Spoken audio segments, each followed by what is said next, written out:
Hey guys, welcome back to the channel. If you're new here, you're very welcome. My name is Kus and this is the Get Ahead family. On this channel, I share information and opportunities on how to study and work abroad. So if you're yet to subscribe, I would highly recommend that you subscribe because there's so much you can gain from this channel. In today's video, I'm going to be sharing the latest update on UK visas and immigration.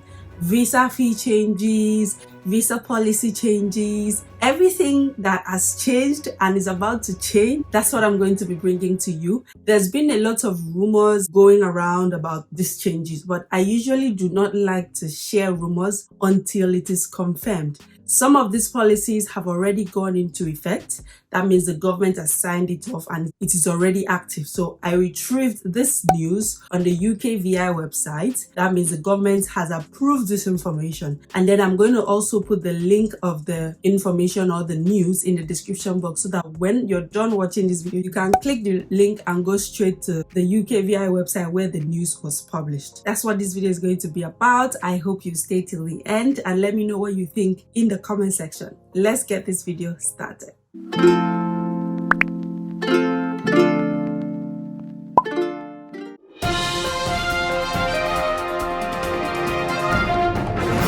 So the very first thing you need to know is that all visa fees have increased.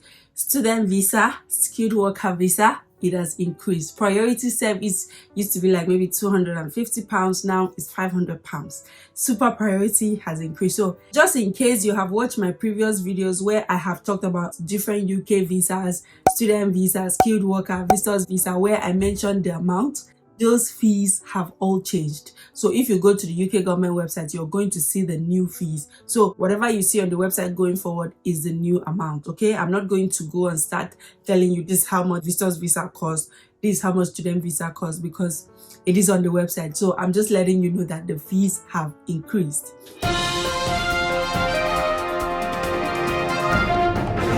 So the second thing is that from 6th of February, the immigration health surcharge was raised by 66%. So immigration health surcharge used to be £624 per person per year. It has raised by 66% and that increase took effect from the 6th of February 2024.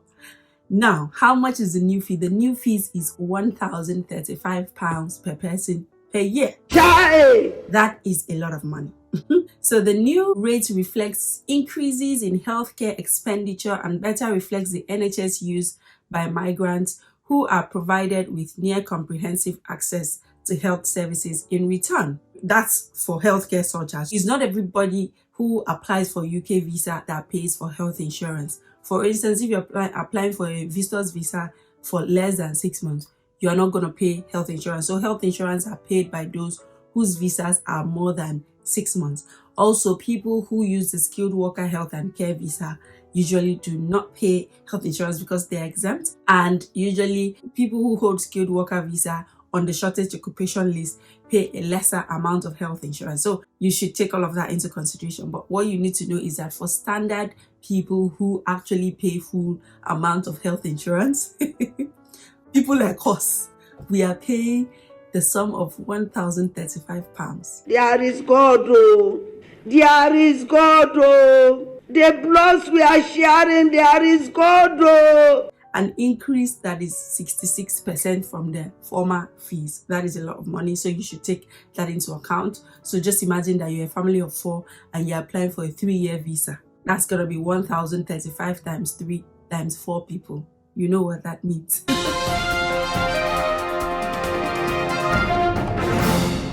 So there's reforms that will restrict care workers from bringing dependents and require care providers to register with the Care Quality Commission if they are sponsoring migrants, which will come into force on 11th March. So I made a video on this channel previously highlighting the scam and the fraud that goes on in the health and care industry, where some people will promise people that they are going to give them health and care jobs, and when they come to the UK, they don't get jobs. So I think that based on that documentary that was published last year, the government has made this reform, which is going to come into effect by 11 March. So health and care providers, people who own and run care homes, will have to register with the Care Quality Commission so that they can be able to hire migrants.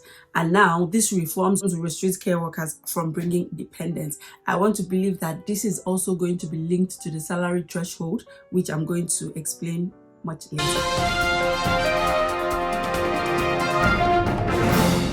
Now, a new increase to the minimum salary required for those arriving on a skilled worker visa. Currently, as I speak to you and previously, to be able to qualify to get a skilled worker visa, you needed to meet the minimum salary threshold, which was 26,200 for occupations that is outside the shortage occupation list. I think shortage occupation list was like maybe 21k or thereabout. Mind you, it is not only salary requirements that you need to be able to apply for a skilled worker visa. Skilled worker visa is point-based system.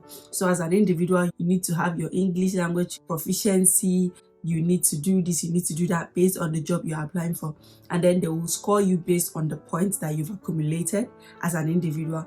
And then they will now determine if you are eligible for skilled worker visa. Part of that was also how much the job you get will pay you. So currently, for those who are not exempt or who are not in the shortage occupation list, whose salaries were lower and all of that, you needed 26,200. However, from 4th of April, you would need 38,700 to be able to apply for a skilled worker visa. What does that mean? It means if you're watching this video now and you know that you need a skilled worker visa and you've gotten an offer or you are interviewing for jobs, it means that if you apply for your visa before 4th of April 2024, if your salary is not up to 38k, it doesn't matter, you would get a skilled worker visa. For instance, I recently moved to the UK a year ago and I got a job. And the job I got, I was eligible to apply for a skilled worker visa. However, the job I got was not up to 38,700, but I was still able to apply for a skilled worker visa, even though I was outside the UK. What this policy that is coming in 4th of April is saying is that if you get a job, an employer has decided that, oh, we like you, we think that you're very fit for this job and we want to give you, however, your salary is £37,000 a year. What this policy means is that you will not be eligible to apply for a skilled worker visa. So while you are watching my videos on where to get a job or how to get a sponsored job in the UK, how to do your CV, how to do your cover letter, look out for roles that pay above 38,700 if you're going to be applying for a skilled worker visa after the 4th of April 2024. I hope that is understood. If you have any questions, put it in the comment section and I'll try as much as possible to explain. What do you think about this policy? Do you think that it will be easy for people to find jobs that pay this amount? What do you think?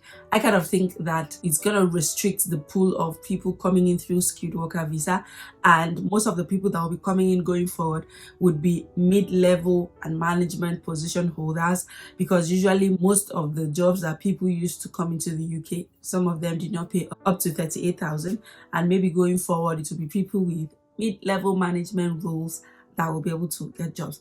But I also believe that employers will try to also increase their pay to align with the current economic realities, because I know that why this policy is here is also to help migrants take care of their families when they come into the UK. You cannot be earning 25,000 in this economy and you have 3 dependents, 2 children and a dependent wife or husband who probably is not also making money. The cost of living is high, and that is what the reality is. So I'm sure this is why the government has made this rule. But let me know what you think. Do you think this is a very harsh policy? Because increasing the threshold, from 26,200 all the way to 38, that is more than 10,000 added, like 12,000 added.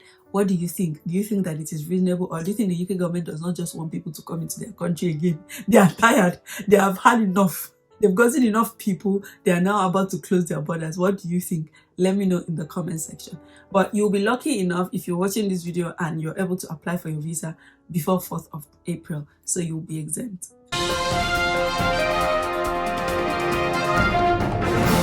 The next one is that the minimum income requirement for family visas, that is for British or settled people sponsoring family members to join them in the UK, will rise in stages to give predictability to families, starting at 29,000 from 11 April.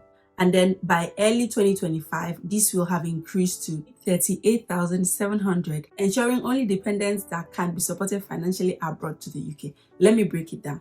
So for people like us who are on a skilled worker visa, the rule from 4th April says for you to get a skilled worker visa and come with dependents, you must earn 38,000. Now, what this one is saying is this: if you are settled in the UK, that is, you're a British citizen or you hold an indefinite leave to remain in the UK, those are people that are living and working in UK without the need to apply for visa. So they have settled status. For those people, if they want to bring in their family members, that is their dependents, maybe their spouses or their children, they have to, on 11 April, be earning 29,000. Their own is in stages, not immediately as skilled workers, okay? Skilled workers is from 4th April instantly, but this one's for people needing family visas to sponsor their dependents. This one is in stages. So from 11 April, you must be earning £29,000. And then by early 2025, they will now bring it in accordance with the current skilled worker visa requirement, which is 38,700. Like I said, they want to ensure that dependents can be supported financially before they are brought into the UK. All of this is about the cost of living crisis. I hear that UK is in recession, so you know what that means. God have mercy upon us.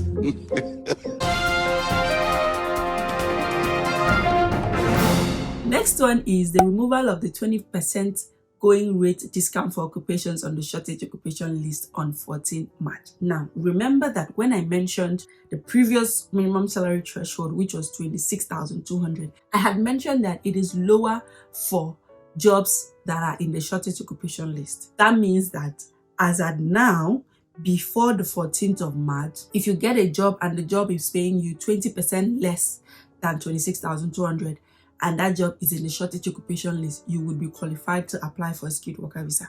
What this new rule is saying is that as long as you apply for skilled worker visa, whether you're in shortage occupation list or not, there's no difference. You must be earning that 38,700. You know, people with that their occupation is in the shortage occupation list, they used to feel like special citizens.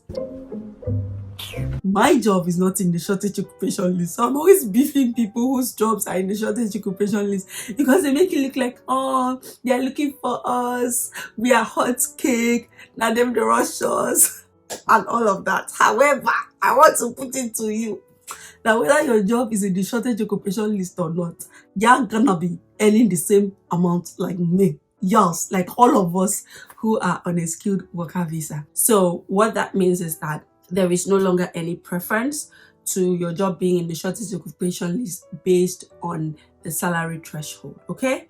Of course, maybe the rule of jobs in the shortage occupation list paying a lower immigration health surcharge would still apply. I think so. So maybe that's the advantage for, shortage occupation list. Meanwhile, the shortage occupation list will be revised very soon. So that's another policy you need to be aware of. Another one is this: the Migration Advisory Committee will be commissioned to review the graduate route to prevent abuse and ensure the integrity and quality of the UK higher education system is maintained. You know that as a student on a student visa in the UK, you would be qualified for a graduate visa. So if you're studying an undergraduate course or a postgraduate master's degree that is 1 year, you'll be entitled to 2 years graduate visa. However, if you're studying a PhD, you'll be entitled to 3 years graduate visa. Now, this policy is saying that the Migration Advisory Committee will be commissioned to review the graduate route. What that means, we don't know. Are they going to reduce it to 1 year? We don't know. Are they going to reduce it to 6 months? We don't know. Are they going to say that you will not be able to bring your dependents on the graduate route?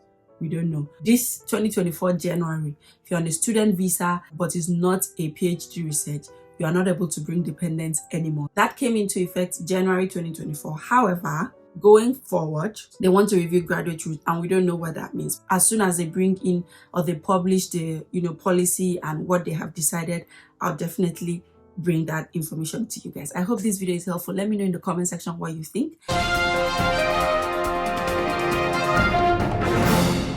From 31st January, the government is also enhancing how the UK does business with the rest of the world. Reforms to the visit visa will be implemented, expanding the permitted activities to make it easier to do business in the UK. So another reform is that, visit visas are now being expanded. Previously, if you come to the UK with a visit visa, you are not able to work, but now they are considering allowing people to come in with a visit visa to maybe do consulting work, business transactions, and all of that. They're just trying to open the economy up. However, for you to be able to work, you will need approval. When you're applying for your visit visa, you will need to seek for consent that you want to work, you want to do a consulting work, you want to do business transaction in the UK, and when you get that approval, you can do that. So that means it is not automatic that once you have a visit visa, you can work in the UK for a certain amount of time. You still need approval for that. These changes demonstrate the government's commitment to welcome those who are here to contribute their skills and talents to our society and economy. So that's it for visit visa. It is not automatic that once you apply for visit visa, you will be able to work in the UK. They are only saying they are considering to expand the economy and allow people to come and work, which is mainly about business transactions, consultancy, professionals, and all of that, which you still have to get approval for. Anyways, that's all I have for you guys today. Stay tuned for more. Look around the channel. If you're looking for a job, you will definitely find videos that will help you to prepare your CV, write your cover letter, how to identify jobs and apply for eligible jobs that would sponsor your skilled worker visa. If you're a current student in the UK, there are a lot of opportunities on the channel. If you're looking for scholarship, there are a lot of videos on the channel. So look around the channel, subscribe, watch, share this channel to people you know will help, and drop a comment. Let me know what you think. Let me know if this video was helpful. And yeah, let me know what you think about the UK government policies. Will you still be coming to the UK? Will you advise somebody to come to the UK with all these developments? That's it for this video. Thank you for watching. I'll catch you guys in my next video. Bye.